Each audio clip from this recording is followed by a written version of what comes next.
हम में से ज़्यादातर लोग, ये हमारा बॉडी है, इस बॉडी में एक रस्सी बांध दो और उस रस्सी से वैभव को बांध दो, एक रस्सी से श्रीश को बांध दो, एक से मेरी बीवी को, एक से मेरी बहन को, एक से मेरे पापा मम्मी को, और हम सब ऐसे ही चलते हैं।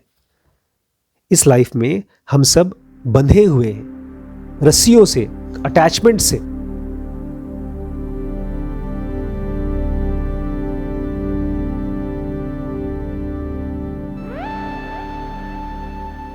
नमस्कार दोस्तों, स्वागत है आपका इस सीरीज़ में जिसको हम कहते हैं अघोर या तो अघोरा, द पाथ ऑफ तंत्र।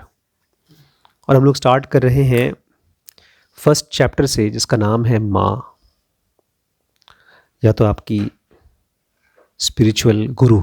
इसमें हम लोग थोड़ा सा समझेंगे कैसा रिलेशनशिप होता है गुरु का अपने शिष्य के साथ। अभी तो आप लोग बच्चे हैं, कभी आप लोग बड़े हो जाएंगे। कभी आप लोगों को समझ में आता है कि आप लोग कितने शैतान हैं, या आप दोनों में से कौन ज़्यादा शैतान है, आप या आप? अच्छा ठीक है, जो भी ज़्यादा शैतान हो, आप दोनों में से ज़्यादा प्यार किसको करते हैं हम एज ए पेरेंट्स? श्रीश को कि वैभव को कि गौरी को? नहीं, जरूरत नहीं। हम लोग करते किसको ज़्यादा प्यार है? बराबर करते हैं। फील होता है ना? ऐसा तो नहीं फील होता कि किसी को ज़्यादा कर रहे हैं? लाइफ में गॉड भी ऐसे ही करते हैं। वो किसी को भी, अगर आप खराब भी हैं तो भी आपको उतना ही प्यार करते हैं। और जो सच्चे पेरेंट्स होते हैं, उनका अगर कोई बच्चा कमज़ोर है तो उसको ज़्यादा प्यार करते हैं। लाइफ भी ऐसे ही करती है। और ऐसा लाइफ क्यों करती है? बिकॉज लाइफ गुरु को मौका देती है कि वो अपना प्यार और जनरॉसिटी दिखा सके। प्यार और जेनरॉसिटी, ये दोनों स्पिरिचुअल क्वालिटीज़ है। क्या है? क्या है श्रीश? तो अब मेरा सवाल आपसे ये है, what is a spiritual quality? किसी भी चीज को मैं स्पिरिचुअल क्वालिटी बोल दूंगा तो मान जाएंगे? ये एक स्पिरिचुअल पेन है। क्या होता है spiritual quality? Spiritual pen, spiritual man, spiritual कपड़ा, स्पिरिचुअल हाउस, क्या होता है सब बकवास? स्पिरिचुअल क्वालिटी क्या है ज़ेनोगा के हिसाब से? What is spiritual quality? चलिए मैं आपको हिंट देता हूं। आप स्कूल में पढ़ते हैं, और स्कूल में पढ़ते हैं, एग्जाम आने वाला है, ये है मैथ्स का क्वेश्चन। पढ़ ले भाई, एग्जाम में आएगा। ये है स्पिरिचुअल क्वालिटी। लाइफ का सबसे इंपॉर्टेंट एग्जाम कौन सा है? Body and death. और स्पिरिचुअल क्वालिटी क्या है? जो आपको बॉडी और डेथ से फ्री करा सके। बेसिकली जो भी चीजें आपको फ्रीडम दे सके मिजरी से। भूल गए गौतम बुद्धा के 4 लॉज? लाइफ क्या है? There is suffering, there is cause of suffering, there is a way to find end of suffering, and there is a way to run that path. There is a path of following that system. तो spiritual quality मतलब, ये बोल रहे हैं generosity and love. Generosity मतलब उदारता। आपने मुझसे मांगा, बड़े पापा आपके पास प्लेट में पड़ा हुआ है एक डोसा गरम गरम, और आपके प्लेट में नहीं है कोई। आपने बोला मैं ले लूं, मैंने दे दिया। फिर से डोसा आया, आपने कहा बड़े पापा ले लूं, मैंने दे दिया। फिर से आपने मांगा, मैं ले लूं, मैंने दे दिया। उसके बाद फाइनली डोसा खत्म हो गया, तो मैंने कुछ और खा लिया। तो मैंने क्या दिखाया? जेनरॉसिटी। नानक जेनरस थे, 13 करके सब खत्म कर दिया। वो एक दुकान में बैठे थे और लोग उनसे अनाज खरीदने आते थे, तो देते जाते थे, देते जाते थे, देते जाते थे। जितने का पैसा मिलता था उससे ज्यादा दे देते थे। जेनरस थे। सबके बस की बात नहीं है। हम में से ज्यादातर लोग जेनरस के उल्टे हैं। जेनरस का उल्टा हमें चाहिए। हाँ, उसके एक शब्द में क्या बोलेंगे? माइजर, ग्रीडी, कंजूस। जेनरस का उल्टा कंजूस। अगर आप जेनरस हैं तो आप फ्री हो सकते हैं। अगर आप किसी को प्यार कर सकते हैं, कंपैशन दिखा सकते हैं, तो आप फ्री हो सकते हैं। 2 तरह के पेरेंट्स भी होते हैं, ट्रू पेरेंट्स और नकली पेरेंट्स। नकली पेरेंट्स वो पेरेंट्स होते हैं जिनको पेरेंट बनने का अधिकार ही नहीं है। वो खुद इतने परेशान और इतने एडिक्टेड होते हैं अपनी प्रॉब्लम्स के साथ, अपनी ईगो के साथ, कि बच्चों को प्यार नहीं कर पाते। जैसे बहुत से पेरेंट्स अपने बच्चों को मारते हैं अपने लिए, अपने ईगो के लिए, कि तुमको एग्जाम में फर्स्ट आना ही आना है, मैं तुम्हें बोल रही हूँ ना ये काम तुम्हें करना ही करना है, और बच्चा परेशान है फिर भी पेरेंट्स मार रहे हैं। वो हैं नकली पेरेंट्स, क्योंकि उनको सचमुच का पेरेंट का प्यार देना नहीं आता। जो सच्चे पेरेंट्स होते हैं उनसे केवल आपको प्यार ही प्यार मिलेगा और हमेशा सपोर्टेड फील होगा। लाइफ भी उसी पेरेंट की तरह है। इसीलिए इस दुनिया में आप गलत से गलत भी काम कर लें, लाइफ क्या बोलेगी आपको? कर लो बेटा, मैं हूं ना। किसी को भी कुछ भी करने से मना नहीं करती लाइफ। और लाइफ की तरह ही एक स्पिरिचुअल गुरु होता है, उसका रिश्ता डिसाइपल के साथ भी ऐसा ही होता है। इससे कोई फर्क नहीं पड़ता कि उसका डिसाइपल कितना भटक गया है। डिसाइपल गुरु को गालियां भी देगा, फिर भी गुरु बोलेगा कोई बात नहीं, मैं हूं तेरे लिए, जब तेरा मन करेगा तब तू आ जाना, मैं सिखाऊंगा। आखिर जाएगा कहां? क्योंकि ये पूरी दुनिया सफरिंग है। इसमें से निकलने के लिए उसको किसका सहारा चाहिए होगा? अपने गुरु का। उसकी इस दुनिया के चारों तरफ जो बाउंड्री है वो गुरु है। और एक गुरु इतना पेशेंट होता है कि वो अपने डिसाइपल को फॉरगिव करता है और वेट कर सकता है, जब तक जितना टाइम लगे उतना देर तक। एक गुरु की कहानी सुनिए। उनका एक शिष्य था, उसको गुरुजी ने कहा तुम नागा बाबा मत बनो, तुम एक लंगोट पहन लिया करो। लंगोट पहनाया और उसको भेज दिया गांव में, जाओ। और लंगोट पहनने का एक और मतलब होता है, इसका मतलब ये है कि वो सेलिब्रेट लाइफ जिएगा, ब्रह्मचारी की लाइफ जिएगा, सेक्स नहीं करेगा, शादी नहीं करेगा। सब कुछ ठीक चल रहा था। नहा लिया और अपने लंगोट को उसने धोया और सूखने ले डाला, और तब तक से उसका जो लंगोट का एक बड़ा सा पीस था उसको चूहे ने आकर कुतर दिया, खा गया। लंगोट में बड़ा सा होल हो गया। उसने कहा अरे यार यहाँ चूहों की बड़ी झंझट है, चूहों का इंतजाम करना पड़ेगा, बिल्ली चाहिए चूहे को रोकने के लिए। तो उसने जाकर के एक बिल्ली पाल लिया ताकि उसकी जो भी लंगोट हो कम से कम खराब ना हो जाए, चूहे काट ना ले। लेकिन बिल्ली को खाना भी तो खाना था, तो उसने खोज खाज करके कहीं से एक गाय का इंतजाम किया ताकि उसका दूध आएगा तो बिल्ली को पिलाएंगे।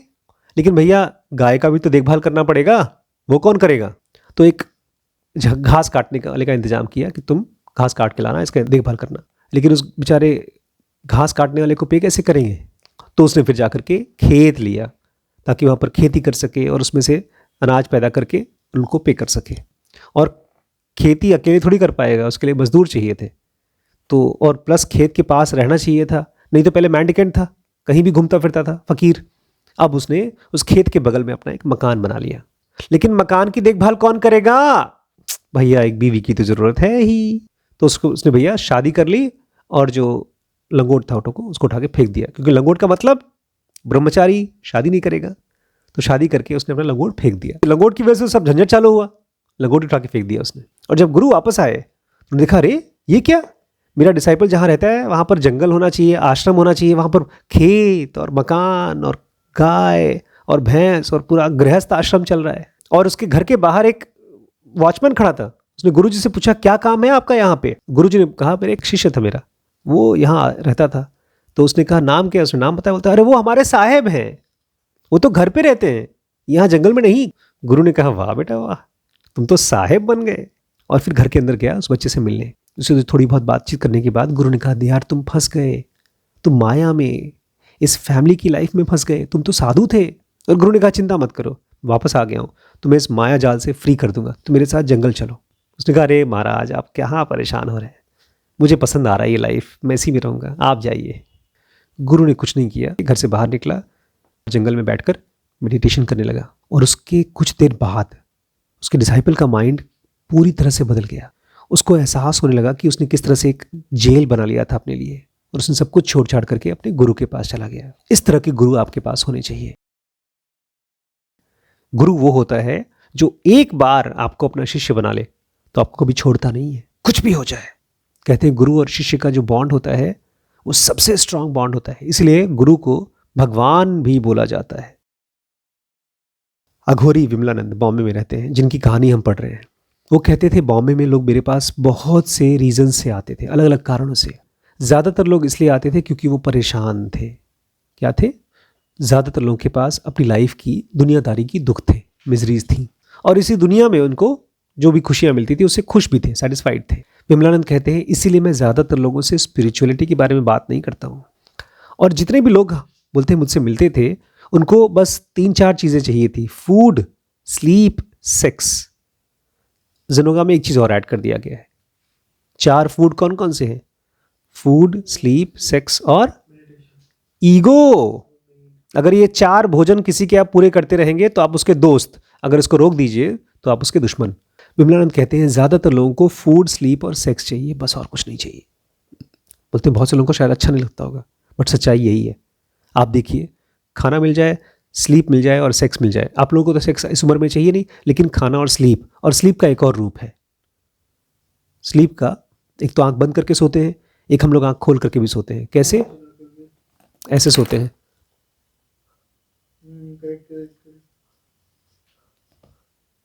तो ज़्यादातर लोग स्पिरिचुअलिटी में इंटरेस्टेड नहीं हैं। अपने आप को क्या बोलते हैं? आप स्पिरिचुअल हैं या नहीं? होना चाहिए। बेसिक लोगों को चाहिए फूड, स्लीप और सेक्स। उससे थोड़ा सा इंटेलिजेंट हो गए तो उनको चाहिए फेम, मनी, पोसेशन, चिल्ड्रन और वॉटएवर। इस दुनिया से कुछ ना कुछ मिले। Very very few are really interested in spirituality. बहुत बहुत कम लोग हैं जो इस दुनिया को दुख की तरह देख पाते हैं और इससे फ्री होना चाहते हैं। जेन्युइन स्पिरिचुअलिटी बहुत कम लोगों को चाहिए। और सोच लीजिए, अगर पूरी की पूरी दुनिया स्पिरिचुअल हो गई तो क्या होगा? सब सुबह उठे और समाधि में बैठे हैं, दुनिया में कुछ काम धाम चलेगा ही नहीं। इसलिए अगर कोई ऐसी योग है, ऐसा सिस्टम है स्पिरिचुअलिटी का जो आपको बोलता है सब कुछ छोड़ छाड़ करके जंगल में चले जाओ और साधु बन जाओ, तो वो सही रास्ता नहीं है। जब बहुत गर्मी होती है, बहुत गर्मी, तो घरों में क्या चीज़ चालू करते हैं हम? एसी चलाते हैं। जब घर में बहुत दुख होता है तो क्या चालू करना चाहिए? ज़ेनोगा का एक बटन होना चाहिए, उसको ऑन कर दो और सब जगह शांति ही शांति। कौन सी मशीन है जिसको आप चालू कर दें और घर में पीस और जॉय? कैसे आप ज़ेनोगा का मशीन चलाएंगे? कहाँ से पाएंगे? मेरे पास इसका आंसर है, आपके पास है? अभी मैं जाऊंगा, हमारे घर में फिर अशांति होगी, तो आपको ज़ेनोगा का एक मशीन चलाना पड़ेगा। कौन चलाएगा? ज़ेनोगी। अगर आप ज़ेनोगी हैं, अगर आपके घर में कोई ज़ेनोगी है तो आपके घर में लड़ाई नहीं हो सकती, क्योंकि वो एक मेंटल स्पेस की तरह काम करता है। 2 लोग बहस कर रहे हैं, वो दोनों को बहुत ध्यान से सुनता है। श्रीश उस दिन आए थे आपके और गरिमा के बीच में कि बताओ मैं कुछ पीस करा दूं। It was a kind of mental ज़ेनोगी।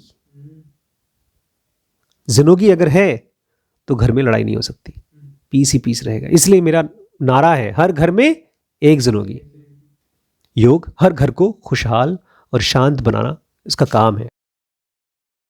अब थोड़ी सी और, अघोरी जो होते हैं वो नॉर्मल तरीके से पूजा पाठ नहीं करते हैं। वो ये नहीं कहते हैं कि जाओ तीर्थ यात्रा करके आओ, या किसी पंडित जी को कुछ पैसे दे दो तुम्हारे लिए पूजा कर ले, ये सब नहीं कहते हैं। ध्यान से सुनिएगा, ये आपके लिए अप्लाई करता है। अघोरी कहता है सबसे पहले अपनी पर्सनल लाइफ को क्लियर करो। क्या करो? हम में से ज़्यादातर लोग, ये हमारा बॉडी है, इस बॉडी में एक रस्सी बांध दो और उस रस्सी से वैभव को बांध दो, एक रस्सी से श्रीश को बांध दो, एक से मेरी बीवी को, एक से मेरी बहन को, एक से मेरे पापा मम्मी को, और हम सब ऐसे ही चलते हैं।